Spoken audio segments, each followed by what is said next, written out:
Zagara, and then that you would flank from behind. Sure. You know, the immobility that you can provide with your Q, knock her away from her Nidus, and then suddenly somebody else flanked. But that was obviously not the rotation they were going for.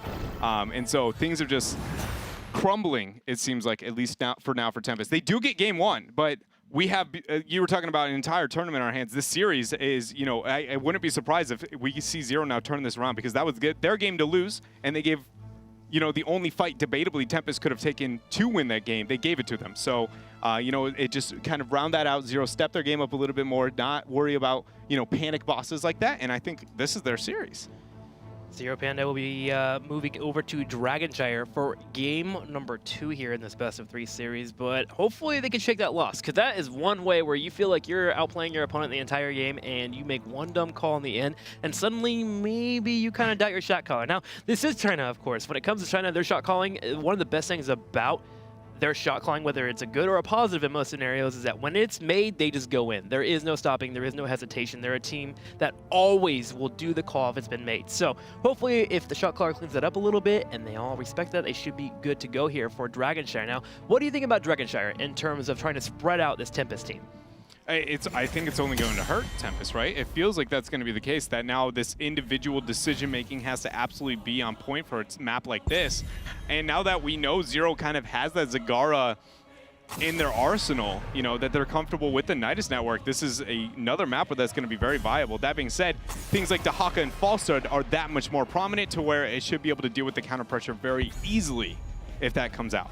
Yeah, I think it comes to a point on Dragonshire where you just have to force a team fight, and obviously Dahaka is much better in that regard. Tempest will be grabbing their Zarya. This is a tried and true tradition. Basically in Korea, they love their Zarya gameplay. They can really be on top of point when their team fights. There is that Falstad and the Dahaka, the double global pressure coming out for Zero. The double global. So how does Tempest deal with that, right? Because we already saw in the last game, they very much struggle with the idea of where their opponent's going to be applying pressure, and if they don't get the fight they want, how do they deal with that? So initiation is what I'm looking for on the side of Tempest, not a difficult initiator like that of Tyrael we saw in the last game as a solo warrior, and having nobody else to really kind of try and force that. So, you know, Zarya, decent when it comes to initiation, as long as there's, you know, a tight chokehold to be able to zone off with the expulsion zone. Muradin is the first thought for me, you know, something I would really like to see with ETC off the table to be able to make sure they get that lockdown that they want. Wouldn't mind seeing Diablo either, actually. Diablo's fallen off level. We saw a lot of Varian in the past, but before Varian, it was Diablo. Now with Varian, of course, not having his Warbreaker charge anymore, that could be the option. But there is Vala, there is Muradin, so now we have that combo of Zarya, Vala, and we have Muradin, which, again, has become one of the premier warriors that you will see in Korea often. They just seem to really pull him and make sure to get every single ounce of incredibleness, is that even a word, out of him? Yeah, they know really how to min-max him very, very well. And I personally, I like it. Every time we see them on it, the playmaking potential out of Muradin is off the charts in my opinion, and I'm saddened to see him fall off, it seems like, so consistently towards the western part of the world. But we do get a nice dose of him here with the Korean teams. Ariel's being hovered, though, for Zero, afraid of the Zarya to Vala Ariel combo. You know, kind of for so long, that trio of Tassadar, Ariel, and Vala were so terrifying that people were never letting them have it up. And Zarya was kind of that, you know, fills that role to be able to make up for the lack of Tassadar. Tyrael banned out as well for Tempest. I think that's just a safe ban, but kind of questionable considering the fact that Dahaka is inevitably going to be the solo, unless they were afraid of, again, a 1-3-1 strategy, which is not very prominent in China when it comes to Dragonshire. It's more frequent to see a 2-1-2. There's a Gul'dan and Malfurion. Usually if you don't get the Ariel, and of course you need Cleanse, Malfurion, gosh, one of those that you can pick up. One of the few that can actually affect Gul'dan's mana, as you can actually innervate him. So we have that combination now set up. Overall, I still think we need another warrior for Zero. We should be seeing that maybe later on. Over to the right here for Dragonshire, we have Muradin, Vala, and Zarya for Tempest. There's that Rhaegar pickup, allowing them to be slightly durable, and the Ragnaros will fit up in that top lane against Dahaka. Yeah, this is a very, you know, standardish composition for Tempest so far, and the Anubarak lock in there as the last pick. So a double warrior here, having the double global as well for Zero, and then the beautiful Gul'dan. Gonna have a lot of wave clear into the 4 provided. It's just I mean, if you're looking at these drafts right now, what are your first thoughts when it comes to, do you feel like a team pulled ahead?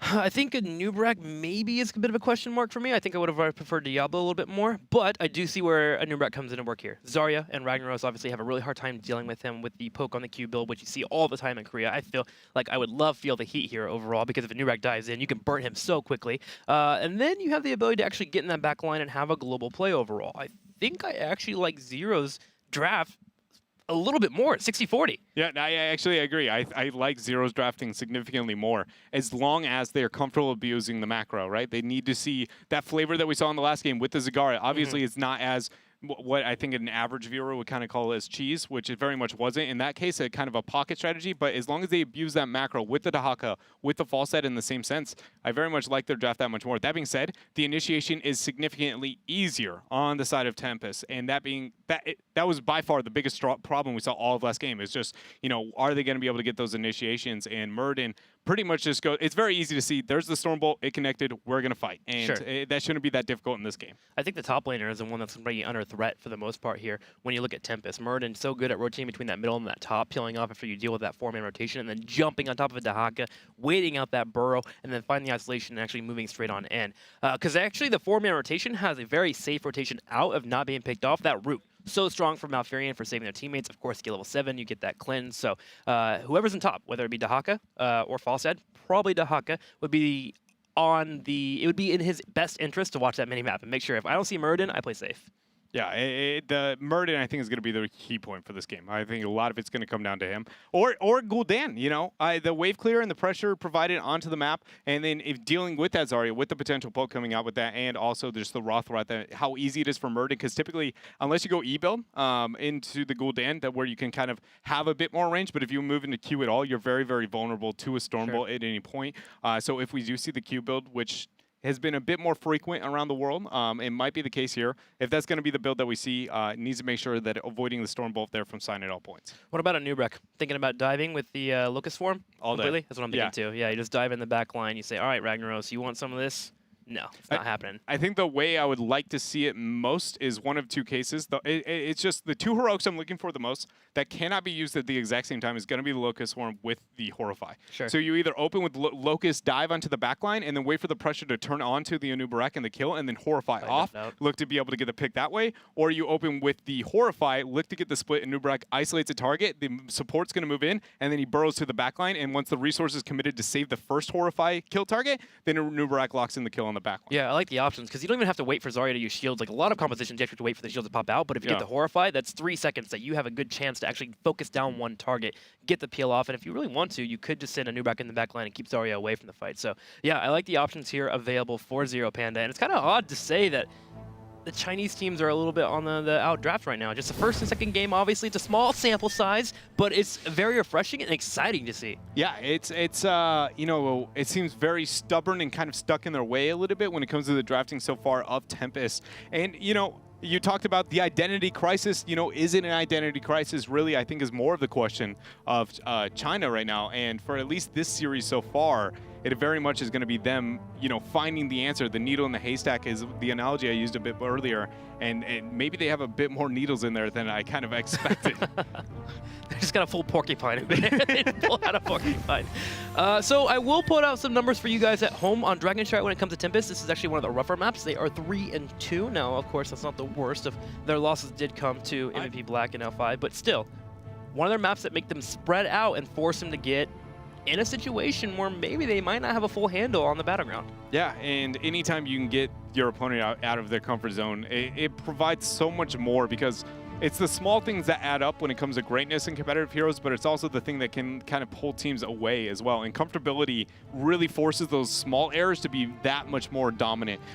That's kind of the argument when it comes to how flexible can a player be, because it's not that they are bad on those heroes. They're great and probably, honestly smash when it comes to their solo queue and maybe even scrims. But once you're on the big stage against teams that are very formidable and ones that you don't know maybe that well, when you're kind of stretching your hero pool, those small like, oh, I slightly misclicked this or I underestimated the range of this are enough to get you killed, and that could be the game. I mean, speaking of hero pools being completely spread out a little bit here, in terms of Volo, when it comes to Tempest, they have yet to win a game with her. 0-3. They actually ran her a lot in the first couple of weeks and then decided to start pulling away, go more mage heavy with Li Ming and Gul'dan. So this is the first time that we've seen Volo in a long time from Tempest, and we'll have to see if it pays out. It looks like we are gearing up for the match. Game number 2, China taking on Korea and putting up a pretty big fight here. Dread, before we jump in, who takes it? Zero. Zero? Yeah, they are my, after watching that for Tempest, I don't know if that's my confidence in Zero or my lack of that in Tempest, but either way, for at least this game, I'm very much feeling that they have what it takes. All right, let's jump into it here. Dragonshire will be the battleground.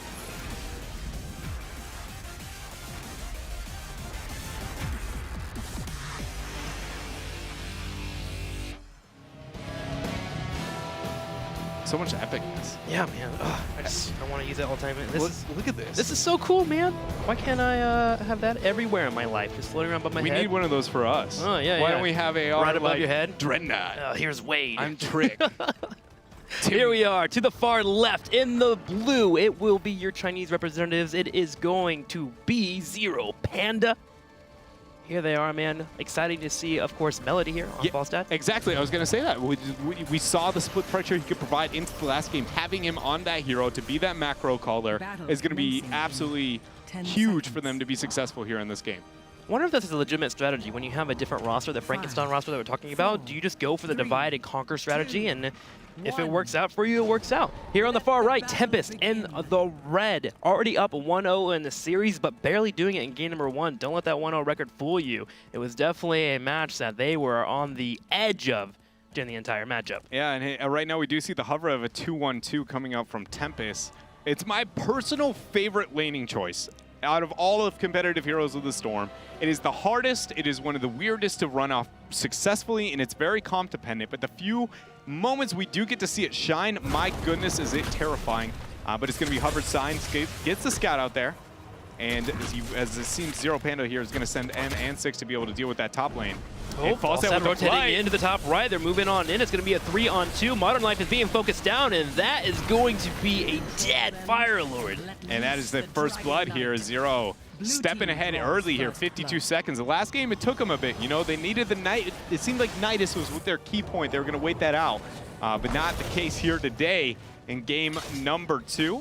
But they're going to be keeping the laning phase. Falstad is remaining up top. Such a, my goodness, huge flexibility when it comes to where they make the rotations for Zero so far in this series. Between the Nidus network into, you know, the medevac up to the top half of the map, but now running this, you know, committing 3, but then keeping Falstad up in a solo. This is unheard of, you know, compared to other parts of the world.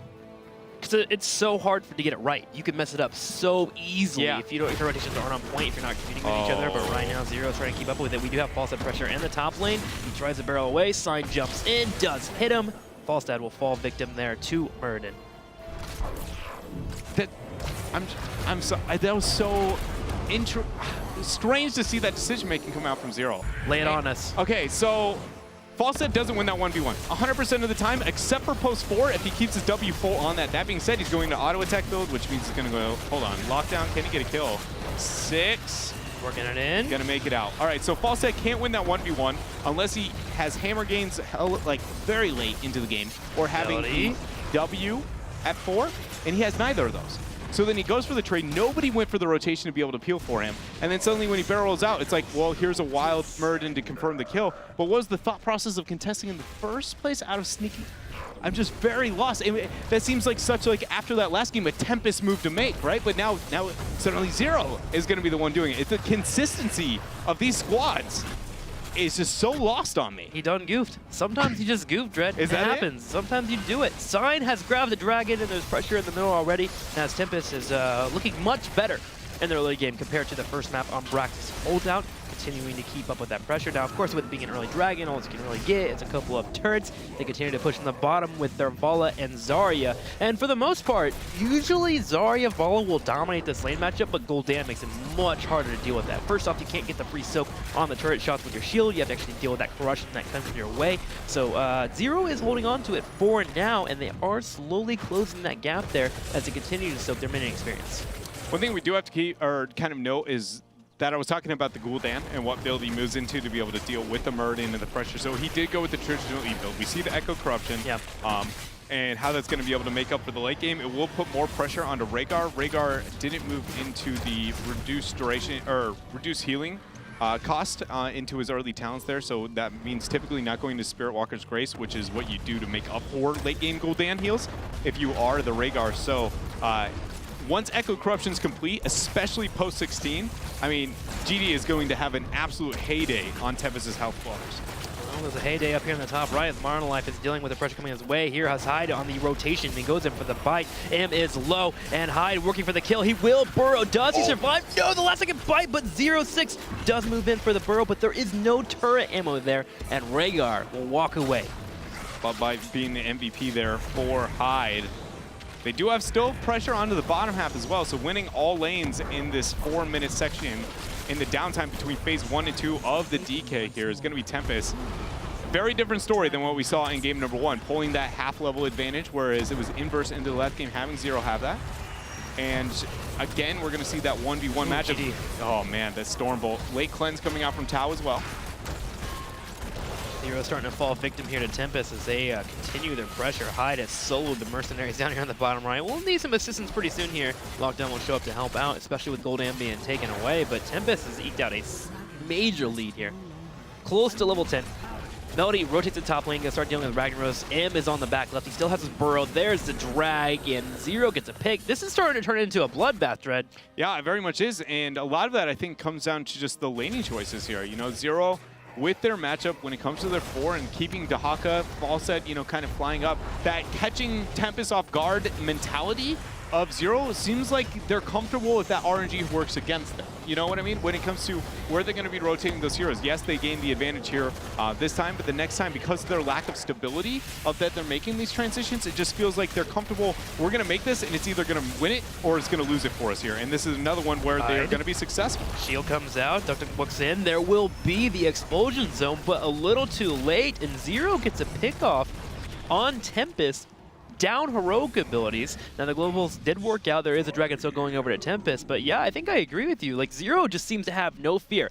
If this fails, whatever. Yeah. It's like, well, you know, we could commit 3 to top, and it's like, well, they have 2 people top that could be risky. And it's like, well, we're going to do it, and it's either going to work or it's not going to. And half the time they do it, it looks like absolute brilliance, like we saw at level 1. The other times you're kind of, you know, sitting at that, well, Falset just took a 1v1 into Ragnaros that there's no way he's going to be successful. So, you know, that consideration, it's almost that surprise factor, they're okay with it not being in their favor at all points. I think it works out in particular against Korean teams. They're so used to certain standards and certain rotations. So yeah, the entire plan here is just to throw toolboxes at your opponents constantly, just mess them up there. It works. Ruin their engine.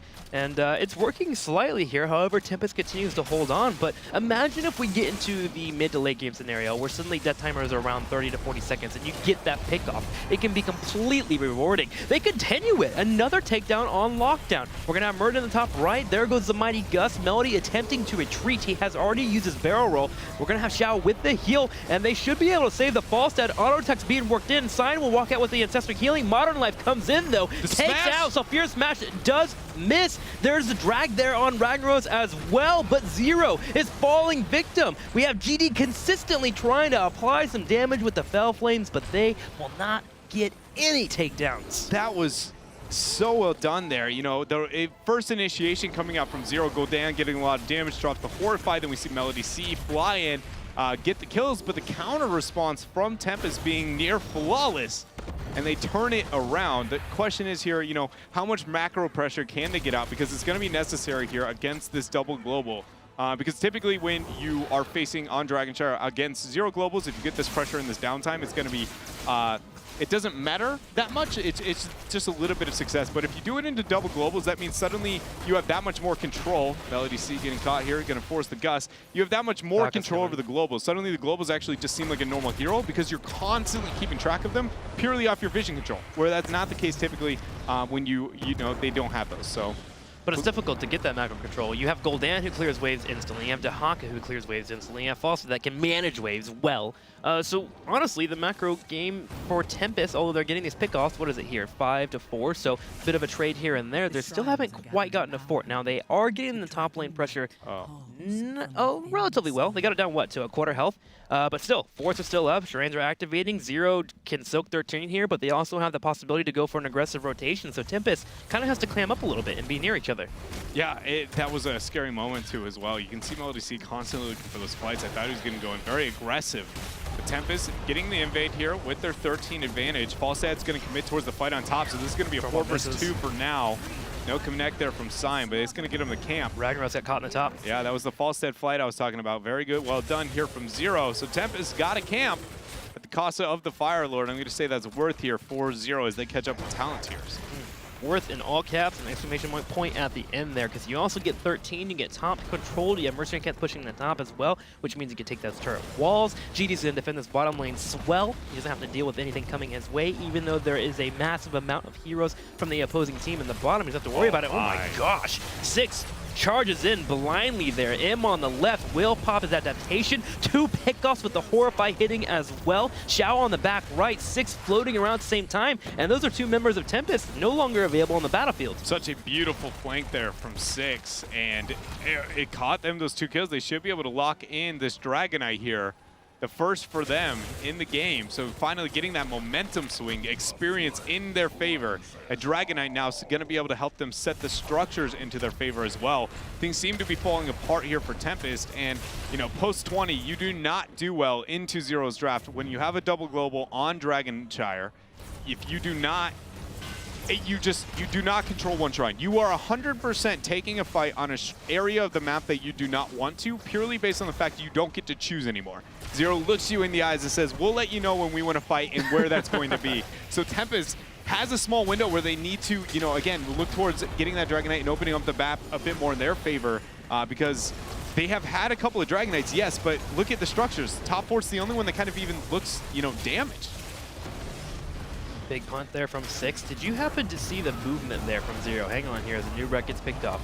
So they faulted some pressure in the middle lane, hoping that, Modern Life taking some damage here, Sulfurious Fight comes out, but Melody does not care. He face takes it, and then he delivers bolts to the face of Ragnaros. Another ping. 4-0 as they're about to hit 16-6 on the right side here. He hits a massive Impale, massive Horrify, Rhaegar in trouble, Dread. And he's going to catch it there. M is going to lock in the last kill. Sign, the man standing by himself. He gets the gamp, he nopes right on out. Duck up soon. Pops the shield, good root damage. Can they get the kill? I don't think Duck is going to be able to make it out here. The shield is only that much. And the Locust Swarm confirms the kill here. Sign is going to be the last man standing. Bottom 4 not going to fall over. But I wanted to know, even like when it comes to that top 4, the things that I was talking about is like that flight came in behind the sidewall, which is actually on, you know, on Tempest's side. So he saw that flight. He had the opportunity to see that flight before it even got anywhere near him, and there was 0 reaction time. So, you know, again, catching Tempest off with just these, you know, chaos theory rotations, and they don't know how to deal with it. And now Zero has got that 16-tier advantage, and they've got a little bit of pressure onto the map. As long as they get top 4, if Zero gets top 4, I'm pretty confident Tempest is going to struggle on understanding which fight is the right and wrong one to take with that double global, with the vision control and map control when it comes to the 2 most important lanes, the Shrine lanes. Yeah, and it gets worse at level 20. Obviously, Epic Mount. It goes from Apex Predator. It's infinite worse. It goes from bad to just terrible so fast into a double global because both of them go, our globals are shorter cooldowns, they're faster, and it's just like, that's why I said they look you in the eyes and say, we'll let you know when we want to fight, because they will make sure they get that shrine. It's like you take it once and you go, no, this is a bad choice for them. We can get somebody else back up there. And Tempest sends that commitment, and then Zero goes, okay, we'll set our other global, and now we'll transition back. Now we'll take this fight. And Tempest, at any point, if they try to keep stopping that, they will get picked 100%. You can always bank on a team trying to stop a double global pressure. Somebody's going to be isolated, and they get caught out, and they lose the game for their team. And so that is why you just accept the fact that you can't choose anymore. And if that double 4 happens, that's only going to cripple the area to take those fights that much more. It genuinely cuts them in half. Yeah, typically one of the ways that you do try to force it to deal with that gold pressure is you push down that bottom lane with the fort taken out, and then you just set up around that keep and apply pressure, and then you have Molten Core to come your way in case they make a mistake. But with a fort not even down, that option isn't available. Tempest just in a really poor spot here. We can't hammer on it enough. When level 20 gets here, Zero is going to have such a strong power play. Now the question is, do they throw like we saw last time in game number 1? 6 goes in for the burrow here. Looks like the commitment. There's going to be the flight. Gus comes in. Twilight Dream is going to be used. Vala ends up falling this fall early. Modern Life falls as well. Sign trying to get the peel here as 6 is in hot pursuit of his opponent's drag. Not going to connect there from M. But again, a 2-for-0 trade here. Zero going to be closing into that 20 race. Duck is going to lie victim here once again to the bug. Constant poke. Duck finally gets to the back. Sign comes in from the left side at the same time. There will be a root hitting as well. They won't be able to get the kill, but they can take the other reward, which is a big, massive dragon that can push down the forts and, of course, get them closer to that level 20. Did you see Tempest actually knew that was coming, and they attempted for a second there to actually hold the pressure that came their way. They set up a trap for the Falstad with the Rhaegar, totem into the Rain of Vengeance, and they wanted to focus him down. But the Dahaka instant follow-up prevented that from actually being a moment that allowed Tempest to get the capitalization. There was a Mighty Gust and the Horrify. Solid play by Zero, even though Tempest laid out a trap. Yeah, it was very, very solid across the board, and now the 20 is going to be closed in. Bottom keeps going to apply the pressure. We do see the Molten Core come out, but it's really not going to deter, Zero from finishing the rest of this. But the pick on the back line is going to. 6 on the right side in trouble as well. Now suddenly there isn't that massive damage available with Gul'dan bringing out those foul flames, and Zero needs to seriously consider walking away, but they just cannot. Volo works in those auto attacks. Falstad's still in the top, and suddenly it's kind of looking like we have a repeat from game number 1. Yeah, it very much feels like that is going to be the case. Luckily for Tempest, there's no boss on Dragonshire, so things are going to be fine. There's going to be a punt attempt once more. Zero just trying to peel off. But I was going to say that, typically the Molten Core isn't that big of a deterrent as long as you're only looking towards the front wall. But that perfect flanked, onto the back, it was enough, without having M there apparently to be able to peel as the Dahaka. They really just didn't have those tools. But Tempest here, still down the 20. They will be able to pick it up before the next Dragon Knight phase as long as they apply any pressure at all, which we see them doing so here into the mid. So they have made up for that department. But they, again, are going to have to accept the fact that they probably cannot choose the next fight where they want it to be. So just making sure wherever it is, it's going to be as a 5-man unit. When that flight comes from Falstad, Melody C there, or when M makes that burrow, they need to make sure they're there as a unit. As long as they get that proper response, their post-20 team fight, in my opinion, is better. But it's just whether or not they are there and have the response in the proper time. Yeah. Gonna have to set up in that clutch moment, because what is it, 0.51 seconds where you have to have that correct pickup, that trade before you win the team fight, or next thing you know, your Mighty Gust, you're picked off. The Horrify, especially here with it being hot, becomes that much more deadly. Yeah, I was thinking about that too. That makes me a bit more concerned when I look at the 20 fights. At first I was like, I actually feel like I do like Tempest, but the Horrify is the one thing that makes me say maybe I'm wrong there. Twilight is obviously impactful. The rest are going to be utility oriented there, and just more survivability onto the noob, which debatably isn't that concerning. So I think I am looking in this 20 fight though, when it does go down, when the flight and all the other epicness coming out, GG's Gul'dan. Where's the Horrify come out? Where's the kill potential happen after that? Because, the vulnerability provided by that is almost unrivaled by any other talent in the game ever since the, adjustments to Sylph. 20 is now hit. Tempest will be picking up their heroics here. Actually going to be having, what, is that heroic difficulty there at level 20 here for Tempest? Hang on, though, as Tempest goes in for the hard engage. Sign on the back left goes in for the movement. Trying to body block 0-6. Some damage is popping out. GD is here. Big heroic. Okay, the cleanse comes out. The sun popping out too. Mighty Gust. Oh my gosh, Saphira smash connecting on Gul'dan. Gul'dan falls once again. And now 6 here, burrowing out. Dahaka's still on the top. He will be able to pick up this top shrine. He's going to try and buy time, not committing at all. Even though they lost a member, Dahaka has remained in that top lane. They were trying to get that backdoor Dragon Knight for a moment. Melody C questioning if he had the opportunity to get it picked up, but he sniffed out. The question is here, now will 6 make it out? The great escape. Ball is flanking. It's Zarya's they're going to be there with a grenade. There's a 0% chance. Hyde with the MVP, but there it is. He's got it. Gonna take him out there. Suddenly we're gonna kill, but Ragnaros was turned on in the bottom right with Melody and the aggressive flight Zero's M is there at the same time. That's incredibly helpful. That is beyond incredibly helpful because, again, we were talking about the difficulty of that double global here. Now it's one-man disadvantage is enough for them to buy time so no DK goes over to the side of Tempest. Because, look, you commit to bottom, Dahaka goes, thank you, I'll take top. Now if you commit to top, False goes, thank you, I will take bottom. That is why this double global was so hard to deal with, because it's not, Tempest can't just win a fight. They have to destroy a fight before they can pick up a DK, because they have to control all those lanes. Is Falsa going to play bottom here? We have two in the top. It looks like they're actually making an aggressive play to head the top lane here. However, the Dragon's being grabbed. Falsa does fly in. They're looking at Rhaegar. He jumps right onto him. Will bring out the damage. Big Mighty Gust. Zero. Can he hit the drag? He misses the drag, and the explosion zone does pop out. We're going to have Xiao move in for the aggressive play. The root misses too, and Tempest will survive. No Nubarak. Murden with the flank. Sign goes in. So confident. One storm bolt. There's the rain. Good Horrify is going to buy time. Falls. Twilight Dream there is going to be used, but now Tao with the ice block purely buying time. Hyde, the MVP there with the butt bites. Doesn't cost him his life though. 6 has the Locust Swarm, not going to use it. Dahaka runs bottom to delay some time here. It's 40 seconds. It's too late though. See, this middle buying time game that I was so afraid of post 20 here, 4-0, is the fact that they're staggering these deaths.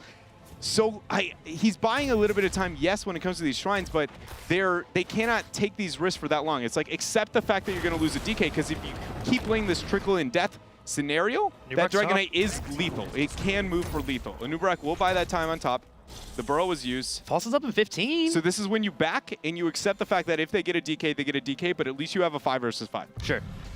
Otherwise, you risk this, again, stagger on top of stagger on top of stagger. And that is how you lose games on Dragonshire. That is what the double global is supposed to force elsewhere. But with Tempest winning fights that hard, you know, not much else you can do about that.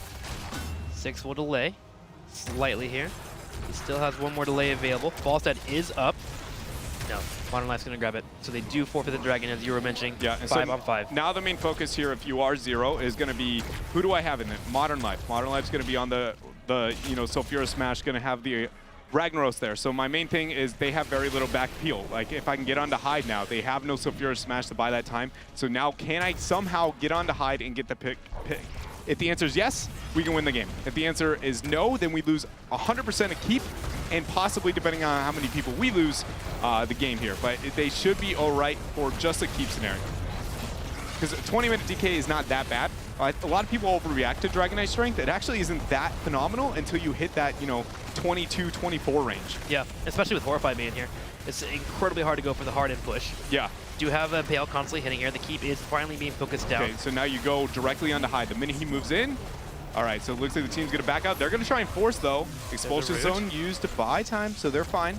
And it's fine on the right. We still have our Epic Mount available soon here. In a couple of seconds, it will be up once again. We're going to have the Apex Predator if there was going to be an engage. Only one keep has fallen, so Zero continues to stay in the game for now. And they have both their globals up, so when the Dragon Shrine dance does occur in the next few minutes, they should be fine if no one gets picked off.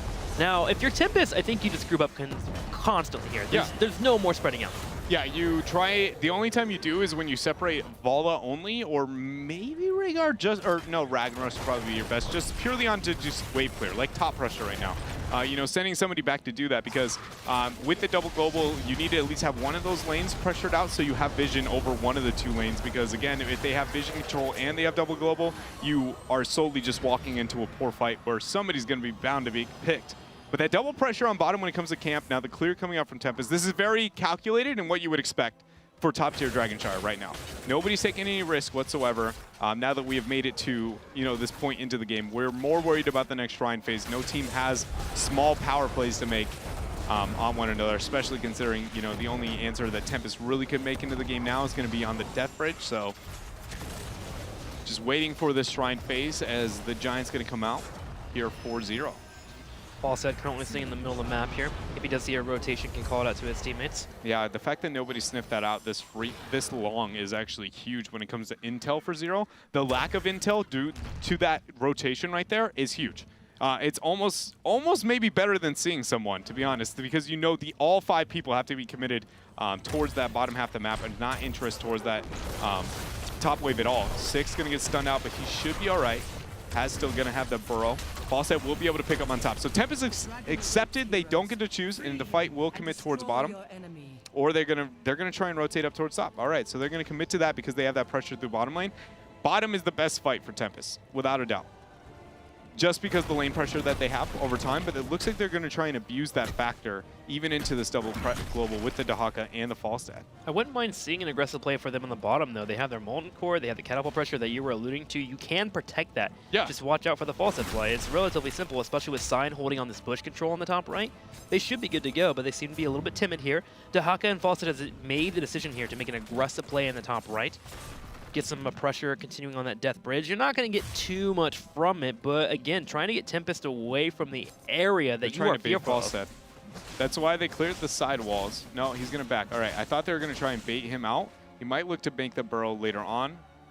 He hasn't shown into sight. Melody C now, for the first time, he's going to be seen. Stormbolt not connects. Epic Flight, he's out. And now we do see 6 there on the Anubarak rotate to capture on the bottom. This is bad 4-0 now because the global is not the one capturing this shrine. Oh, this is such good rotation to transition to Haka as well. Hyde ends up dropping the totem just to make sure that if the DK is going to be picked up, he can get the interrupt. But this is, you see Tempest constantly clawing. Like, where do we go? What is the shrine we can get? Because and it's so hard. It's honestly a guessing game when we get this late for Tempest. It's not the case for Zero, though. Zero has the choice. They should be able to manipulate, but Tempest just kind of goes, well, this is the only one we're going to get. Pressure on the Giants in the bottom right. I do think there comes a point when Zero has enough intel and they continue to start isolating and realizing that Tempest is rotating the top, that you make a play with the Giants in the bottom right and get pressure on that keep. Something. There is always the power play for the double global. There always is. And that's, did they get the dragon? They got it. They got it. Okay. Anubarak's in the bottom. Now, if Anubarak falls here, it shouldn't matter too much. Hardened Shield's been popped up. Zero is making a big rotation in the bottom. Does he have Burrow Charge? He does not yet. At least the Horrify is going to be used. Bala? Ball is so split. The Twilight Dream. They get it. Big drag 2 on Zarya in the bottom right. GD's working it in. Sign dies in. He knows he has to make a play now. Hides in the back left, working in the Rhaegar auto attacks the dragon in this fight. So Fierce Smash does connect with Gold Dam, but Melody continues to chunk any member around. No, Tempest is winning the fight. Tempest is winning the fight in hot pursuit. Melody C and the Dragonite the entire time just trying to find a way to be able to pick them up, but the DK not having the damage output yet, and now Tempest has set their eyes here towards the core with only Falstad as the defender. Gust was not used in that fight at all, so he has that for the core here, but let's be honest, I don't think it's enough to save it. Modern Life here, sitting at 50%. There is no Ancestral up to be able to get that 60% when it comes to the dragon away. Pop the dragon, then Mighty Gust. Try to buy some time here. Modern Life will get locked down here. He's being focused out, but Duck on the right. And Tempest will take the second game here, winning this best of 3 series over Zero. Solid play by them. The bottom lane, they went in for that isolation, got the pickoffs, somehow walked away with a team fight. And they will be rewarded here with their first victory of the tournament. That was 2-0 in favor of Tempest. And before you asked, like if you had asked me this series, I would have said yes, easy, not even close. But that was beyond close. You know, in both cases, very easy here for Zero to possibly get the win. You know, a couple of misplays here and there, and Tempest doing a great job of getting that punishment. But you know, obviously a lot of viewers, a lot of people, you know, from all areas and have high hopes for the Korean teams and high expectations, honestly, for them. But that being said, at least from my eyes, Tempest nowhere near meeting them in that first series. And I think that it's going to be awesome to watch them on whether or not they you know, kind of plateau out or whether or not they kind of rise to the occasion as this tournament goes on. Yeah, I mean, overall, I think I speak for a lot of people. We get a lot of respect here for Zero Panda. Obviously, we knew the Chinese teams are capable, but we never know when we go into a tournament what we're going to see. Are we going to see teams fall apart quickly? Are we going to have solid drafts? Are we going to have shot calls that are just kind of bonkers? There were a couple of shot calls that were a little bit bonkers in that series, but still, Zero Panda walks away with this idea that they know how to control a map, and they know how to control and really kind of punish their opponents. Sadly, it didn't work out for them in the late game scenarios. It worked a little bit better here for Tempest, but I'm excited to watch them more in the tournament. I think the one thing for me that is kind of really hopeful when looking at China now after this series specifically is because China was known for so long as the Death Ball squad. And then they were so easily beaten by, especially with the rise of teams like SPT and X Team back in the day, they were so successful because of their pressure, their global pressure specifically, their macro play. And suddenly they realized Death Ball counter is macro. But it seems like they over-focused on macro for so very long. But now, for the first time, kind of that beautiful middle ground where China is kind of figuring out, do we commit to only wave clear and over macro play with like Nidus Network, or do we work on the team fight? And we've seen this middle ground, and for the first time, it seems like, you know, they've stepped up, and that's Zero. You know, what about E-Star? What are they going to be able to do in this tournament? With a Frankenstein roster, by the way. Again, I can't keep throwing that out there, but it is important that they come into a tournament here with a 4th and 5th that they normally do not play with, and they excel to this level. As you saw there, MVP was signed for the matchup. I think I agree with that. There were a couple moments where it seemed like Zero was on a way to get a keep, get some pressure on their opponents, and suddenly Sign shows up with this monster flank that sets up a Gul'dan kill, and that happened 3 times that match, I believe, which was incredibly important. Who cares about the stats? Actually breaking a team apart with the Stormbolt is incredible. No, yeah, and I would say, considering performance game 1 to 2 too, a completely different version of Sign. You know, a lot more of what I think we would expect coming out of him. So yeah, and there it is, the summary here of this. Kills, though, sitting very, very close structures as well. In the levels of that last game, but in the end, Tempest here pulls ahead. Yeah, I think there's a lot to learn from that matchup just in general against Korea. You know, chaos theory is something that we need to consider when you're playing against a region that is so good at calculating movements. Just throw things at them and see if it sticks. Be okay to lose. And Zero Panda was okay to lose there. Yeah. So it really worked out for them. Yeah, they were very comfortable with the idea of, you know, especially those rotations top, which were just so incredible, but also kind of questionable depending on the time that you looked at it. And a lot of that came down to the fact that they were just okay with that kind of like, we're going to commit, and we don't know how many people might be top right now, and we don't know whether or not that's the brightest choice in the world, but we think it's going to be beneficial for our squad, and they're okay with, they committed to it. You know, you brought it up that when they make the call, they are going to commit as a 5-man squad, and they very much did, even in this series. All right, well, we do see Tempest walk away with a 2-0 victory in that matchup. We'll be getting ready for our 3rd series of the day. This is the HGC.